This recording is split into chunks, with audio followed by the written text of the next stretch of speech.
যদি তোমার কাছে কিছুটা সময় না থাকে কিংবা যদি তোমার কোনো তাড়া থাকে তাহলে এখনই এই ভিডিওটা স্কিপ করে ফেলো। কারণ যদি তোমার হাতে পর্যাপ্ত সময় না থাকে, তাড়াহুড়ার অন্য মনস্ক হয়ে যদি তুমি এই ভিডিওটি দেখো তাহলে পুরো সময়টাই চলে যাবে। কারণ এই ভিডিওতে আমি তোমাদেরকে এমন কিছু শোনাতে যাচ্ছি যা শোনার পর তুমি বলতে বাধ্য হবে, আমি কি আসলেই আমার বাবা মায়ের শ্রেষ্ঠ সন্তান? তো চলো শুরু করা যাক। সেদিন প্রচন্ড বৃষ্টি হচ্ছিল। একটি ছেলে তার ব্যালকনিতে দাঁড়িয়ে কফি খাচ্ছে। বাড়ির গেটের দিকে তাকিয়ে দেখলো বাড়ির দুজন সিকিউরিটি গার্ড একটি ছাতার নিচে দাঁড়িয়ে নিজেদের ডিউটি করছে। সাথে সাথে ছেলেটি নিজের চোখ বন্ধ করে তার অতীতে ফিরে গেল। কিন্তু কি ছিল তার অতীত? চলো আমরাও তার সাথে অতীতে প্রবেশ করি। কেবলমাত্র উচ্চ মাধ্যমিক পরীক্ষা শেষ হয়েছে। পড়ালেখায় ছেলেটি একজন এভারেজ স্টুডেন্ট ছিল। কোন সরকারি ইউনিভার্সিটিতে তার সুযোগ হয়নি। পরিবারের অবস্থাও অতটা ভালো ছিল না। বাবা একটা জব করতো, কিন্তু তার বাবার শখ ছিল ছেলেকে প্রতিষ্ঠিত করা। তাই ছেলেকে উচ্চশিক্ষার জন্য ভর্তি করিয়ে দিলেন একটি প্রাইভেট ইউনিভার্সিটিতে। ইউনিভার্সিটিতে ভর্তি হওয়ার পর ছেলেটির কিছু নতুন বন্ধু বান্ধব হলো। বেশ বড় একটি ফ্রেন্ড সার্কেল গড়ে উঠলো। তবে তারা সবাই ছিল বেশ উচ্চবিত্ত পরিবারের সন্তান। পার্টি, আড্ডা, বন্ধুদের সাথে রেস্টুরেন্টে চিল করা, এগুলো ছিল তাদের নিত্যদিনের রুটিন। আর যেহেতু সেই ছেলেটিও ওই সার্কেলেরই একজন ছিল, তাই তারও হাত খরচের জন্য ভিআইপি ভাবে চলাফেরার জন্য বেশ ভালো পরিমাণের টাকা লাগতো। বন্ধুদের সাথে ঘুরে বেড়ানো, রাত করে বাড়ি ফেরা, সারাদিন আড্ডাবাজি, এগুলো ছিল তার নিত্যদিনের রুটিন। পড়ালেখার কথা সে প্রায় ভুলেই গিয়েছিল। আর যখন তার বাবা কিংবা মা তাকে এসব নিয়ে কথা শোনাতো বা এসব থেকে দূরে থাকতে বলতো, তখনই ছেলেটি বলতো, তাহলে আমার পড়ালেখা এখানেই বন্ধ করে দাও। যদি আমাকে বাকি সবার সাথে খাপ খাইয়ে চালাতেই না পারো, তাহলে আমাকে এখানে কেন ভর্তি করালে? আর এভাবেই সন্তানের জেদের কাছে তার বাবা মা সবসময় হেরে যেত।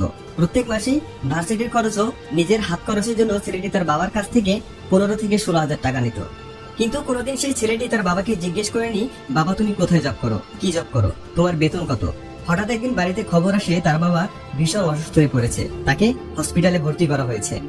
তো ছেলেটি আর তার মা জলদি করে হসপিটালে যায়। সেখানে গিয়ে জানতে পারে তার বাবা হার্ট স্ট্রোক করেছে।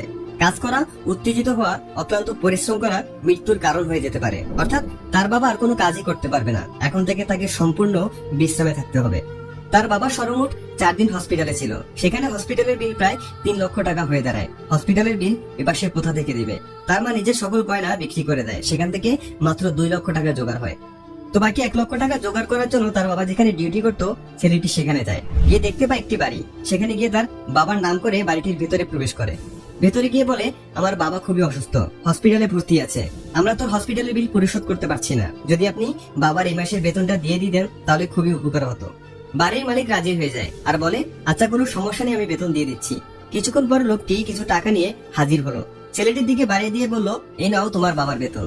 টাকা হাতে নিয়ে ছেলেটি গুনে দেখলো মাত্র 25,000 টাকা। ছেলেটি মালিককে প্রশ্ন করলো, এখানে তো মাত্র 25,000 টাকা। মালিক তাকে বললো, তোমার বাবার বেতন 20,000 টাকা। তার অসুস্থতার কথা শুনে আমি তাকে আরো 5,000 টাকা বাড়িয়ে দিয়েছি।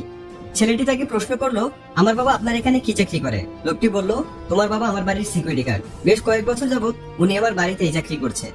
কথাটি শুনে ছেলেটির পায়ের তলার মাটি যেন সরে যায়। সে ভাবতে শুরু করে, আমার বাবা তো 20,000 টাকার বেতনে চাকরি করে, আর আমি কিনা বন্ধু বান্ধবদের সাথে নিজের ক্লাস মেনটেন করে চলার জন্য বাবার থেকে প্রত্যেক মাসে এতগুলো করে টাকা নিতাম। একবার আমি কেন জানতে চেষ্টা করলাম না বাবা আসলে কি চাকরি করে? সাথে সাথে ছেলেটি তার মায়ের কাছে যায়, গিয়ে জিজ্ঞেস করে, আমার বাবা যে মাত্র 20,000 টাকা বেতনের সিকিউরিটি গার্ডে চাকরি করে, সেটা তুমি আমাকে আগে কেন বললে না? আর আমার খরচের জন্য বাবা এতগুলো টাকা কোত্থেকে দিত? ছেলেটির মা বলল, তুই জেনে কষ্ট পাবি, তোর খারাপ লাগবে, এই কারণে তোর বাবা আমাকে বলতে মানা করেছিল। তোর বাবা বলেছিল কোনো কাজই ছোট না। আজকে আমি এই কাজ করে আমার ছেলেকে প্রতিষ্ঠিত করব। একদিন দেখবে আমার ছেলে নিজের নাম দ্বারা আমাকে সমাজে প্রতিষ্ঠিত করবে। আর ছেলের খরচ চালানোর জন্য নিজেদের পারিবারিক সূত্রে পাওয়া জমিটাও তার বাবা বিক্রি করে দিয়েছিল। তার বাবা বলেছিল, আজ আমি একটা জমি বিক্রি করে আমার ছেলেকে প্রতিষ্ঠিত করব। একদিন দেখবে আমার ছেলে প্রতিষ্ঠিত হয়ে শুধু একটা না 10-10টা জমি কিনবে। যে ছেলেকে প্রতিষ্ঠিত করার জন্য তার বাবা এতটা পরিশ্রম করেছে, এত কিছু সহ্য করেছে, সে ছেলে এতদিন ধরে এগুলো কি করে এসেছে? এগুলো ভাবতে ভাবতে ছেলেটির নিজের প্রতি নিজেরই ঘৃণা কাজ করতে শুরু করে।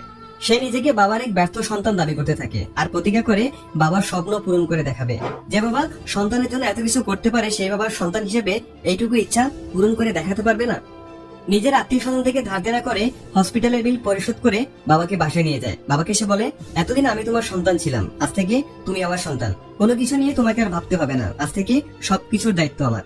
তারপর শুরু হলো তার অক্লান্ত পরিশ্রম। নিজের পড়াশোনার পাশাপাশি সে কাজ করতে শুরু করে একটি কার মেকানিক ওয়ার্কশপে। সাত সকালে ঘুম থেকে উঠে সবার আগে সে ওয়ার্কশপে যেত। ভোর 5টা থেকে সকাল 10টা পর্যন্ত সেখানে সে কাজ করত। তারপর ফিরে এসে তার ভার্সিটিতে যেত। ভার্সিটি থেকে বাসায় ফিরে এসে সন্ধ্যা 7টা থেকে রাত 11টা পর্যন্ত সে ওয়ার্কশপে কাজ করত। তবে সেখান থেকে তার যে আয় হতো সে টাকা দিয়ে তার পরিবার চালানো, অসুস্থ বাবার সেবা যত্ন করাও, নিজের পড়াশোনা চালানো তার পক্ষে প্রায় অসম্ভব হয়ে পড়েছিল। আবার এতটা পরিশ্রম করে রাতে বাসায় ফিরে নিজের পড়াশোনা করা তার পক্ষে ভীষণ কষ্টকর ছিল। ঘুমানোর জন্য সে ঠিকমতো সময় পেত না, কারণ সকালে ঘুম থেকে উঠে আবার ওয়ার্কশপে যেতে হবে। এদিকে অসুস্থ বাবার চিন্তায় তার মাও ধীরে ধীরে অসুস্থ হয়ে যেতে শুরু করে। সব মিলে তার দশা এক বিচ্ছিরি দশায় পরিণত হয়। তবুও সে থেমে থাকেনি। প্রায় সময় সে ছোটখাটো চাকরির জন্য অনেক মানুষের দুয়ারে দুয়ারে ঘুরেছে, কিন্তু কেউ তো তাকে সাহায্য করেনি, উল্টো তাকে হেনস্থা করেছে। তবুও সে থেমে থাকেনি। যখনই তার মনে হতো না এভাবে আমার দ্বারা হবে না, তখনই চোখের সামনে তার বাবার চেহারাটা ভেসে উঠত। এভাবেই তার দিনকাল পার হতে থাকে। সময়ের সাথে সাথে সে নিজেকে পুরোপুরি বদলে ফেলে। সকল আড্ডাবাদ, বন্ধু বান্ধবের সাথে অযথা ঘোরাঘুরি বাদ।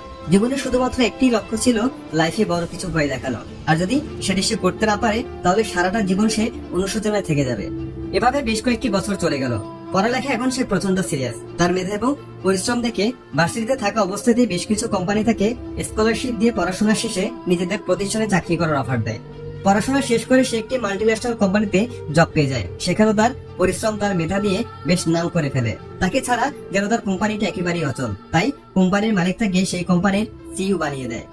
আজ তার কাছে অর্থের কোনো অভাব নেই, বাড়ি গাড়ি কোনো কিছুর অভাব নেই। সন্তানের ভবিষ্যৎ নিয়েও তাকে দুশ্চিন্তা করতে হয় না। অন্যদিকে তার যেসব বন্ধু বান্ধবের সঙ্গ সে ত্যাগ করে এসেছিল, আজও সেই বন্ধু বান্ধব গুলো আগের মতো ছন্ন ছাড়া। নিজেদের কোনো পরিচয় তারা গড়ে তুলতে পারেনি। বাবার বেতন আনার জন্য সে তার কর্মক্ষেত্রে যায়, কিন্তু এই ছোট্ট ঘটনাটি তার পুরো জীবনকে বদলে দেয়। আজ তার বাবার স্বপ্ন সে পূরণ করতে পেরেছে, হতে পেরেছে মানুষের মতো মানুষ।